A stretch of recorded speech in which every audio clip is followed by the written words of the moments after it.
gero šiandieną darom kelionės bendrą planą.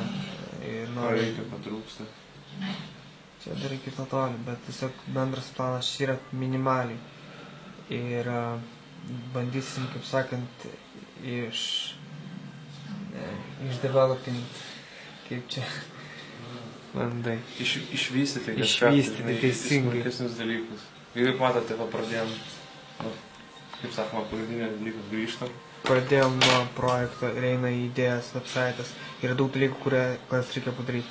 Ir šitie punktai mums šitas visas mums, kaip sakant, minčių tinklas mums padės lengviau orientuotis.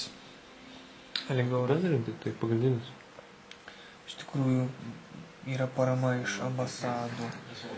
Reikia sukurti daug ambasadų. Kiek čia 5, 6 ambasados, 5. Vyriausybė, Lietuvos vyriausybė, Vilniaus kultūros sostinė, dviračių parduotuvė, spauda, kad galėtų dėl reklamos, po to televizija eina, LNK LTV, websaitas, ko gero vienas iš pagrindinių dalykų yra websaitas informacija, nes visos laiškuose bus informacija, puslapio pavadinimas.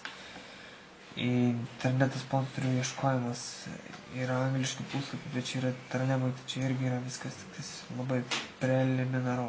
Projektą pradedam iš Londono į Vilnių, ne iš Kembridžo, kaip aš tikėjausi, bet iš Londono, ko gero, London Europa.